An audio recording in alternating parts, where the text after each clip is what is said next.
Most of the time when we do these deep dives, there's a certain distance. We're looking at historical records, scientific papers. Sure, it's academic. Exactly. But this story, this account you brought me, it feels less like a document and more like a confession whispered in the dark. It's heavy stuff. Mm-hmm. It really is. It's one of those narratives that sits right on that razor's edge between a war story and, and something much, much older, a kind of cosmic horror. That's the perfect way to put it. We're talking about an account from a man named Harold. On the surface, a totally normal life. A grandfather, ran a local diner, salt of the earth, but he was carrying a secret. For 80 years. 80 years. A secret about a private in his unit, a young soldier who, just refused to stay dead. And that's the hook, isn't it? The soldier who wouldn't die. It sounds like something out of a pulp magazine. But when you get into the brutal details of that winter, back in 1944, it's not a story of heroism, it's grotesque. So let's go there. Let's start where the story started for Harold's grandson. Late night in the kitchen. Right. It's after midnight. The house is dead quiet, except for the hum of an old refrigerator. And Harold, this man who never talked about the war, he pours 2 glasses of whiskey. He looks at his grandson, and you can just tell he's finally ready to let it out. And he's not drunk, He's desperate. He asks this question. You ever wonder why some things stick with you, boy? He's not just talking about bad memories. He's talking about something that's been haunting him his whole life. He starts with the winter of 44. And the way he describes it, it's all about the senses. He talks about the cold, the kind of biting cold that made the frozen mud feel like broken glass. And the smell. That's what he kept coming back to. Smoke, sweat, cordite, and blood, all mixed together. He was a medic in a field hospital just behind the front lines. And the hospital's being very generous. We need to be clear about this place. Oh, absolutely. It was a tent, a canvas tent in the mud, a meat grinder, basically. They had a system. Immediate, delayed, and expectant. And expectant meant you were going to die, so they wouldn't even waste the morphine on you. Harold was one of the guys making those calls. And into that absolute nightmare, they bring in Private Mallerie. Just a kid. He's got a massive shrapnel wound in his gut. It's bad.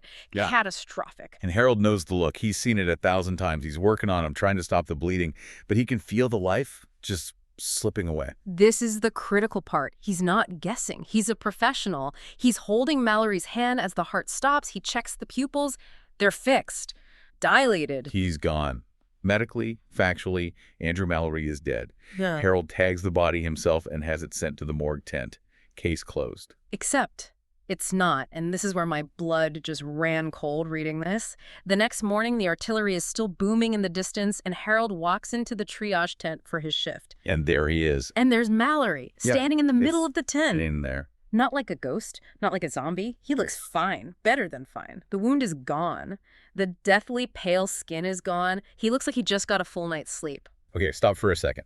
Put yourself in Harold's shoes. You're sleep-deprived, you're traumatized, you're running on fumes, your eyes are telling you one thing, but your brain is screaming that it's impossible. He thinks he's lost his mind. He has to. He walks right up to Mallory, touches his arm. He's warm, he's solid, he's breathing. And Mallory. Just confused. He doesn't remember dying. He just remembers an explosion and then feeling foggy. So this is where the system kicks in. The denial. Harold runs to find the head nurse, a woman named Mary Ellen, tough as nails. And he tells her, Mallory's back. The private I tagged yesterday, he's alive. And she shuts him right down. Doesn't even look. Refuses to. She just says, dead men don't walk, Harold. That's it. It's a survival mechanism, isn't it? If she admits, even for a second, that a dead man is walking around her tent, then reality itself breaks. And you can't have that in a war. She says something that is just so chilling. She says, when you're drowning, you don't stop to wonder why the water is rising. You just keep kicking. So they don't investigate. They don't ask questions. Mallory can stand. He can hold a rifle. So they send it back to the front. Unbelievable. The war machine just sees a functioning body and puts it back in the grinder. It doesn't matter that it was a corpse 6 hours earlier. So Mallory's gone. Harold tries to rationalize it. A mix-up, a mistake with the tags. He tries to bury it. But then the story, the actual telling of it, right there in the kitchen, it gets cut short. Yeah, the structure here is so jarring. We're deep in the mud of 1944, and then bam, we're back in the present. Harold grabs his chest. He's having a heart attack. Total chaos. The grandson calls 911. There's an ambulance. We jump from the horrors of war to the sterile, beeping world of a modern ICU. Harold's dying. You can see it. But he wakes up for a moment, pulls his oxygen mask down, and tells his grandson, "Sit, we're not done." he knows he's out of time. He knows this story has to be passed on. It's a burden he can't die with. So with the heart monitor beeping a steady rhythm, he takes him back to 1944. A few weeks have passed since the first incident, and then the tent flaps fly open, and they're carrying Mallory in again. And this time it wasn't shrapnel. He stepped on a landmine. The description is just brutal. His leg was gone, massive burns. The damage to his body was completely incompatible with life. There was no question this time. The whole team works on him, but it's hopeless. He bleeds out on the table. He dies. Again. And Harold feels this immense guilt, like he failed this kid for a second time. They tag him, they bag him, send him off to the morgue tent. Harold just hopes that this time he'll finally be at peace. But we know the pattern. The next morning, Harold says he was terrified to even look. He walks into the triage tent and there's Mallory sitting up on a gurney. And this is where the story turns from a miracle into an abomination. Because the body is fine again. The leg is back. The burns are gone. He's physically perfect. But his mind isn't. No. This time he remembers. The first time he was confused. This time he is utterly terrified. He knows he died. He knows he was blown to pieces. And he knows somehow he's back. He's looking at his own hands like he's never seen them before. He's trapped. He's in a cycle of death and rebirth. And he knows it. But what can he do? The army doctors look at him. He's a perfect specimen. Physically, yes. So they clear him for duty. Again. Can you imagine that? To die screaming in a field and then wake up whole, only for them to hand you a rifle and say, "Go back out there." It's a unique form of torture. And Harold has to just stand there and watch it happen. But that's where he has to stop the story. In the hospital, I mean. The nurse makes the grandson leave. And later that night, the phone rings. It's the call. Harold's gone. He passed away in his sleep. So the grandson is just destroyed. He goes to the hospital. He signs the papers. He collects the little bag with a watch and a wallet. That hollow, awful feeling. He just gets in his car and drives. And he ends up at the old family diner, the one Harold used to own. He needs to be somewhere that feels like him. He's sitting in a booth, just numb. The world is going on around him. Then the waitress comes over. She puts down 2 cups of coffee. 2. And he looks up. And sitting across the booth from him is Harold. Just let that sink in. You just saw his body. Signed the death certificate. You're holding his watch in your pocket. And there he is. Not a ghost. He's solid. He's real. He looks tired. So incredibly tired, but he's there. He reaches across the table and puts a hand on his grandson's arm. And he's warm. And he says, "Don't make a scene." The grandson is stammering, "But they told me you were dead." Yeah. And Harold says the line that changes everything. He just says, "I was. That's the problem. It's my second time now." It's the reveal. The final terrible piece of the puzzle. Harold isn't a ghost. He has whatever Mallory had. He's infected. And he came back because he has to finish the story. Right. He needs his grandson to know the real end. So in that noisy diner, he leans forward and he tells him about the third death. Mallory came back a third time. And this time, it was wrong. He was mangled, but he wasn't dying. The body was trying to heal, but it couldn't. Harold describes going to check on him late one night. And the wounds weren't seeping blood or plasma. They were seeping something else. A black goo. Yes. A thick, oily, black substance. And it was moving. It wasn't passive. It was actively knitting the flesh back together, but in a way that wasn't natural. It looked, he said, like living darkness. And Mallory is awake for all of this. He's conscious. He grabs Harold's arm and he's begging. He's crying and he says the words, "It's in me. Don't let me turn into it." Turn into it. It's not about healing anymore. It's about transformation, metamorphosis.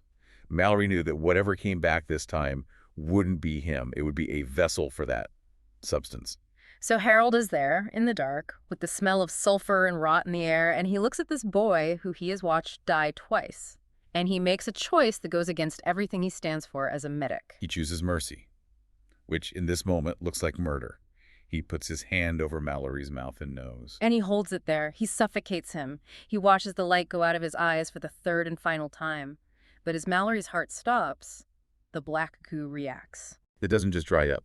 It fizzes like an effervescent tablet. And it turns into this fine black mist that rises off the body. Harold stumbles back, tries to cover his face, but it's too late. In the panic, he takes one sharp breath. And he inhales it. He feels it settle in his lungs. Cold. Alien. And that's the moment of transmission. That's the infection. The next day, the records say Harold was found dead in his bunk from a heart murmur.